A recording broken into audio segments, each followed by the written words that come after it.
व्यासपीठावर उपस्थित आलेल्या विलासरावजी लांडे साहेब, आदरणीय तुळशीजी बेनके साहेब, राष्ट्रवादी काँग्रेस पक्षाचे पदाधिकारी आणि माता बंधू भगिनींनो, खरं तर माझ्या अगोदरच्या सगळ्याच वक्त्यांनी या ठिकाणी आपले विचार व्यक्त केले आणि आपल्या परिसराच्या समस्या या ठिकाणी मांडल्या आणि म्हणून तेच विषय मी दुरुस्ती करणार नाही किंवा पुन्हा तोच विषय बोलून आपल्या सगळ्यांचा वेळ घेणार नाही.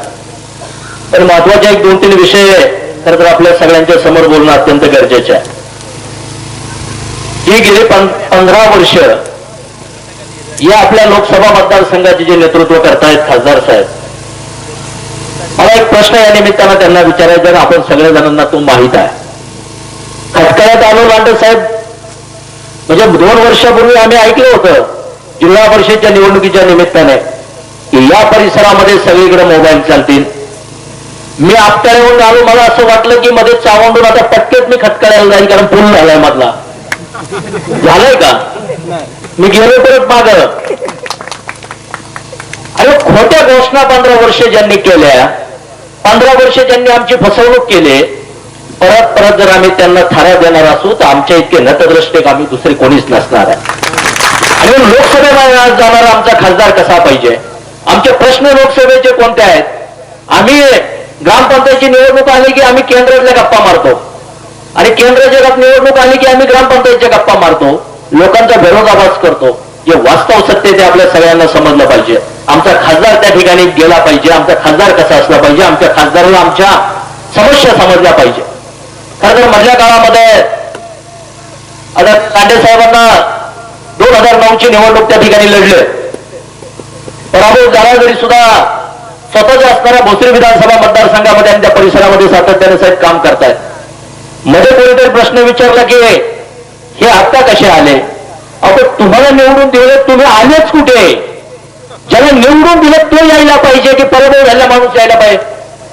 आता शैलेंद्र महाराज तुम्ही अपेक्षा व्यक्त केल्या, अहो हे पदावरची माणसंच नाही, हे आपल्यासारखेच कार्यकर्ते आहेत, पण आपल्या अपेक्षा जितक्या आहेत की आम्हाला आजही वाटतं की आम्हीच सत्तेत आहेत.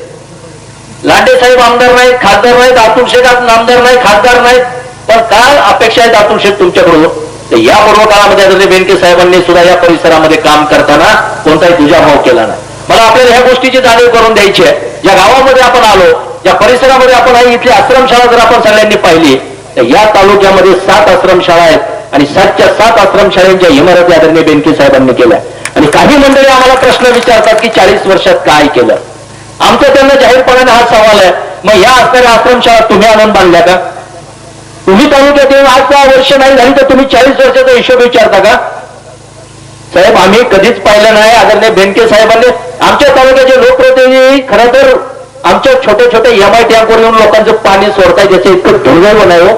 म्हणजे आमचं काम काय, म्हणजे मला नंतर असं कळालं की पुढची इरिगेशन मध्ये ज्या काही व्हॅकन्सी होणार आहेत त्याच्यासाठी ते आत्ताच आरक्षण त्या ठिकाणी जागा राखीव करतायत, कारण पुढच्या त्यांना ते ट्रेनिंग घ्यायचं होतं म्हणजे. कारण इरिगेशनला पाणी सोडायला माणसं नाहीत आणि जेव्हा आता इरिगेशन मध्ये माणसं नाही तर ह्यांची आमदारकी गेली की यांना तिथं जॉब पाहिजे, म्हणून ते आमच्या छोट्या MI टँकवर येऊन तिथं पाणी सोडतायत. आणि अशा पद्धतीने लोकांना जाहीर सांगतायत मी करणार, मी केलंय. आजपर्यंत मी म्हणणारे भले गेले, मी एकमेव इथे असं काही चालत नाही. आम्ही सगळेजण केलं हे जो म्हणतो ही म्हणणारी ही माणसं आहेत. आम्ही कधी आदरणीय बेनके साहेबांनी केलेल्या कामाचं श्रेय कधी घेतलं नाही. आज तुम्ही आमच्याकडे फसवणूक अशी करताय. आम्ही जाहिरातीचा बोर्ड वाचला की 0 ते 42 किलोमीटर रस्ता करणारा मी एकमेव, प्रत्येक ठिकाणी मी बोर्ड पाहत आलो. मी तिकडच्याही बाजूने गेलो, मी इकडच्याही बाजूने आलो आणि मी एक गोष्ट पाहिली, मला तुमच्या ही गोष्ट लक्षात आणून द्यायची आहे की एका बाजूला पलीकडे आमच्या बेडसरच्या इकडून तो रस्ता आहे, तो 10 किलोमीटरचा आहे, त्याला 5 कोटी रुपये शासनाची तरतूद आहे. म्हणजे 10 किलोमीटरचा रस्ता किती रुपयात आहे? 5 कोटी रुपये. आणि तुमच्याकडे बोर्ड मी पाहिले प्रत्येक गावात 0 ते 42 किलोमीटरला 10 कोटी. 5 कोटीमध्ये जर 10 किलोमीटर होतो तर 10 कोटी 42 किलोमीटर होईल का? पण बोर्ड असे लावले, पण त्याच्यामध्ये फसवणूक आहे. तुम्ही बोर्ड बारकाईने वाचा. विशेष दुरुस्ती, जिथे जिथे रस्ते खराब झालाय तेवढाच रस्ता होणार आहे. पण आमच्या पुढे दाखवलं काय की 0 ते 42 किलोमीटर करणारा मी एकमेव.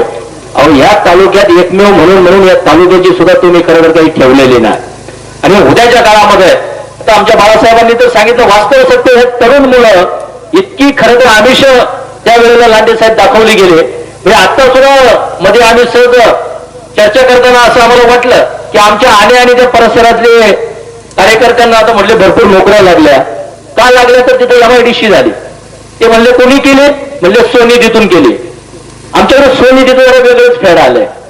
म्हणजे स्वनिधीतून MIDC केली म्हणून त्याच्यामुळे आमच्याकडे तरुण मुलं आता येत नाही, तुमच्याकडे भोसरीला येत नाही. आणि सहज तुम्ही आला होता 27 तारखेला अतुल शेटने नोकरी महोत्सव घेतला, तर 1,500 मुलं आपल्या समोर उपस्थित होती. विशेषतः त्या पठार भागातली 500 मुलं होती. स्वनिधी मला जाहीरपणाने ही पण गोष्ट विचारायची आहे. परवा एक हँडवेल काढला गेला, त्याच्यामध्ये तालुक्याची सगळी कामं शिवजयंतीच्या निमित्ताने लिहिली. आणि स्वनिधीचा आकडा तुषार भाऊ किती आहे? 27 कोटी काही लाख रुपये. आमचं जाहीरपणानं तुम्हाला हा सवाल आहे. या तालुक्याच्या लोकप्रतिनिधीला राज्याच्या बजेटमध्ये 2 कोटी रुपये एक वर्षाला आमदार निधी आहे. 80 लाख रुपयाचा डोंगरी विकासचा निधी आहे. 27 कोटी रुपये जर स्वतःच्या खर्चातून आपण स्वतःच्या खिशातून खर्च करत आहात, तर हे पैसे आले कुठून? ते कुठूनही येऊ द्यात, पण स्वनिधीतून जाऊ द्या. आमच्या डोंगरी विकास निधीतली या मतदारसंघात कामं दाखवा आणि मग आमच्या लोकांसमोर या. अशा प्रकारचा प्रश्न उद्याच्या काळामध्ये तुम्हाला आम्हाला विचारावा लागणार. म्हणजे मी केलंय, मी एवढं करतो, मग शासन जर आम्हाला एवढे पैसे, मग तुम्ही शासनाचे फंडच वापरू नका. एवढं जर स्वनिधी आहे तर आमचे प्रश्न सगळे सोडवून टाका. लोकांच्या समोर जातायत एक गोष्ट घेऊन, लोकांना भावनिक करतायत. आणि या परिसरामध्ये जाणीवपूर्वक आपल्याला सांगायचं आहे की जिल्हा परिषदच्या निवडणुकीच्या निमित्तानं आम्ही सुद्धा त्या निमित्तानं आपल्याकडे सामोरं गेलो. वास्तव लोकांच्या पासून बाजूला जातं. मध्ये मोरे साहेबांनी इथं प्रश्न उपस्थित केला की आमच्याकडे दवाखान्याचं उपकेंद्र असावं. साहेब 2009-10ला या विभागाचा जिल्हा परिषद सदस्य असताना मी आपटाळ या ठिकाणी लेंडे साहेब उपाध्यक्ष होते. आणि साहेब आपल्या नेतृत्वाखाली आपटाळ्याची PSC आणि केवाडीची PSC मंजूर झाली. त्यावेळेला दोन्ही PSCला 1-1 कोटी रुपये मंजूर झाले. आजही आपटाळ्याची PSC येऊन तुम्ही पहा, एक उत्कृष्ट प्रकारचे काम करणारा दवाखाना तिथं आपल्याला दिसेल. पण केवाडीमध्ये आम्हाला गेली 8 वर्षे जागा मिळत नाही. पण त्याच्या पुढचं लांडे साहेब आणि अतुल शेठ तुम्हाला सांगायचं आहे की आपल्या केवाडी आणि उंडेखडक ही शेजारी लागून गाव आहेत. उंडेखडकचे सरपंच आपले सहकारी मित्र निलेशजी राऊत यांचे मिसेस त्या ठिकाणी सरपंच आहेत, नागरी गुरुजी आहेत. शासनाची त्या ठिकाणी काही एकर जागा आहे. त्या ठिकाणी जिल्हा परिषदेला प्रस्ताव आम्ही दिलेला आहे की जर त्या केवाडीमध्ये जागा उपलब्ध होत नसेल तर आम्ही उंडेखडकच्या हद्दीमध्ये तिथं बांधायला शासन परवानगी देतं. पण केवळ या विभागाच्या आमच्या जिल्हा परिषद सदस्यांच्या आडमुठेपणामुळे आमची जनता त्या आरोग्याच्या विषयापासून मागे राहत चालली. आणि याच्यासाठी तुमची आम्हाला मदत लागणार आहे. एकतर आम्ही त्यांना जाहीरपणानं सांगतो की तुम्ही येत्या काळामध्ये 6 महिन्यामध्ये त्या ठिकाणी जागा उपलब्ध करा. आणि जर नाही केली तर लेंडे साहेब जिल्हा परिषदच्या आपण घटनेत आपली या विभागाचा एक कार्यकर्ता म्हणून आपल्याला विनंती राहणार आहे. आम्ही जागा द्यायला तयार आहे. आमच्याकडे जागा उपलब्ध आहे. पण ती जर दवाखाना इथं झाला तर या सगळ्या परिसराच्या माता भगिनींच्या आणि लोकांच्या आरोग्याचा प्रश्न सुटणार आहे. पण मी करतोय किंवा माझ्यासाठी ते अडून राहिलं पाहिजे ही भूमिका काही त्या मंडळी घेत आहेत.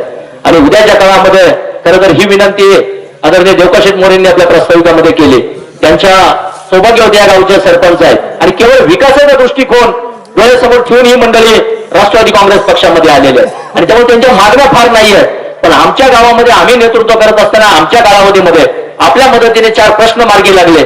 तर आम्ही उद्याच्या काळामध्ये सक्षमपणाने या गावाचं नेतृत्व करत असताना या परिसरामध्ये सुद्धा हक्काने आणि जाहीरपणाने सांगू शकतो की अतुल शेठ आणि लेंडे साहेब या सगळ्या नेत्यांच्या माध्यमातून ही कामं मार्गी लागलेली आहे. जिल्हा परिषदेमध्ये राष्ट्रवादी काँग्रेस पक्षाची सत्ता, इकडे लोकांना भूलभुलैया केला जातो. अलीकडच्या काळामध्ये आजच मला सकाळी काही कार्यकर्त्यांनी सांगितलं, रात्री मी आजनावळे, गाडगर, खडकुंबे आणि या परिसरामध्ये होतो.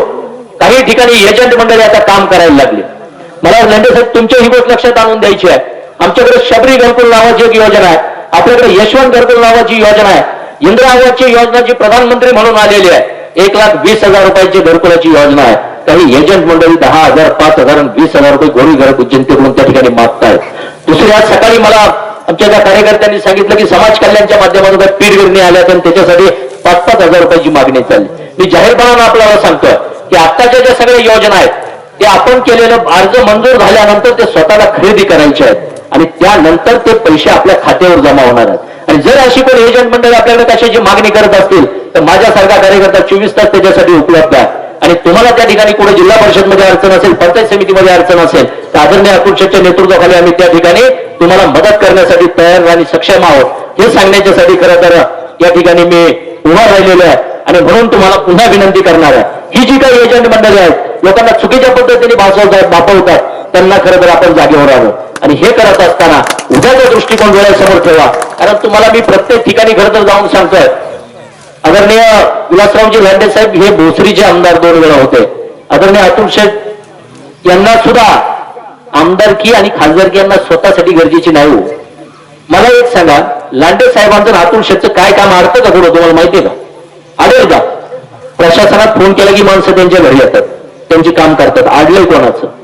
आडलंय आपलं खालच्या माणसाचं. आमदार त्यांना आपल्याला याच्यासाठी करायचं आहे की आपल्याला सगळ्यांना आमदार व्हायचंय, आपल्याला सगळ्यांना खासदार व्हायचंय, म्हणून आपल्याला त्यांना आमदार खासदार करायचंय. कारण शेवटी ही पदं जी आहेत ही लोकांसाठी आहेत, लोकांच्या कामासाठी आहेत. आणि ती पदं लोकांच्या कामासाठी आणण्याच्यासाठी लोकांना वेळ देणारी माणसं खरं तर त्याच्यासाठी पाहिजे. आम्ही 5 वर्ष बाळासाहेब पवार तुमचं ऐकायचो, या कधी फोन करा, 24 तास उपलब्ध आहे. मी कधीच फोन उचलणार नाही, फोन कधी करा. आम्ही प्रत्येक भाषणात प्रत्येक क्लिपमध्ये लांडे साहेब कोणताही कार्यकर्ता डायरेक्ट माझ्याशी यायचं. कार्यकर्त्याची मध्यस्थीची मला गरज नाही. आणि 100 फोन केले तर मी कधी फोनच उचलत नाही. अशा प्रकारचे लोकप्रतिनिधी भावनेला हात घालतात आणि आपली मतं घेतात. असा हा सगळा अत्यंत दुर्गम भाग लांडे साहेब आहे. आज जिल्हा परिषदेच्या गटामध्ये 40 ग्रामपंचायती आहेत आणि त्याच्यामुळे सगळा परिसर आणि हा अख्खा पंचायत समितीचा गण आहे. याच्यामध्ये 1-2 गावं सोडली तर एकाही गावामध्ये मोबाईलची रेंज नाही. खरं तर मला एक गोष्ट तुम्हाला सांगायची आहे, मोबाईलचा टावर केवढीला उभा राहिला BSNLचा, तुम्हाला माहिती आहे का? माहिती आहे का? तो कुठं उभा राहिला जाऊन पहा. वाणी साहेब तिथं गेले होते, देवराम शेठ लांडे यांच्या शेतात तो उभा राहिला आहे, पण तिथून नेटवर्कच मिळत नाही म्हणून तो चालू नाही होत. मला भाडं मिळालं पाहिजे, माझ्या जागेच्या त्या ठिकाणी मला फायदा झाला पाहिजे म्हणून तो टावर तिथं उभी केला. हे सगळे जर असे समाजाचे सेवक पुढे येत असतील तर उद्याच्या काळामध्ये समाजाने खऱ्या वस्तुस्थिती ज्या खऱ्या गोष्टी आहेत त्या ठिकाणी चुकीच्या गोष्टींना विरोधच केला पाहिजे. आणि कोणाच्याही दडपशाहीला आम्ही आल्यानंतर आम्हाला काही जण रात्री अतुल शेठ काही मंडळी या परिसरामध्ये फिरली, काही कार्यकर्त्यांना सांगितलं तुम्ही जायचं नाही, काही गाड्यावाल्यांना सांगितलं तुमच्या गाड्या गेल्या तिथं गाड्या फोडतील. अरे ही काय हुकुमशाही आहे? आम्ही कुठून आलो? आणि जर कोणामध्ये हिंमत असेल तर आमची गाडीच काय, आमच्या एखाद्या कार्यकर्त्याच्या केसाला धक्का लावून दाखवा आणि मग राष्ट्रवादी काँग्रेस पक्षाचे कार्यकर्ते काय आहेत हे तुम्हाला दाखवतो, असं जाहीरपणानं खरं तर आव्हान या निमित्तानं करतो. आणि अधिकचा वेळ आपला घेतलेला, अधिक न बोलता खरं तर उद्याच्या काळामध्ये सुद्धा आदरणीय अतुल शेठ आणि विलासरावजी लांडे साहेबांना आपल्याला विधानसभा आणि लोकसभेमध्ये काम करायची संधी द्यायची आहे. आणि आपल्या सगळे नातेवाईक, आपले सगळे मित्रपरिवार या सगळ्यांना आपण आतापासूनच त्या ठिकाणी फोनद्वारे असेल, भेटीमध्ये असेल, प्रत्येक ठिकाणी आपल्याला सांगायचं आहे की घड्याळाशिवाय दुसरं बटन आपल्याला दाबायचं नाही. आणि हे घड्याळाचं बटन याच्यासाठी दाबायचं आहे, आदरणीय शरदचंद्रजी पवार साहेबांच्या विचारातून. आणि आदरणीय पिचड साहेब जे आहेत ते सातत्याने या समाजाचं नेतृत्व करत असताना राज्याच्या असणाऱ्या आदिवासी विभागाचं नेतृत्व त्यांनी केलं. आणि पवार साहेबांनी दूरदृष्टी ठेवून आपल्या समाजाच्यासाठी लोकसंख्येच्या प्रमाणामध्ये सेपरेट 9% बजेट आपल्याला दिलं. आणि म्हणून खरं तर या योजना आज आपल्या सगळ्यांना मिळत आहे, त्याची जाणीव आपण सगळ्यांनी ठेवावी.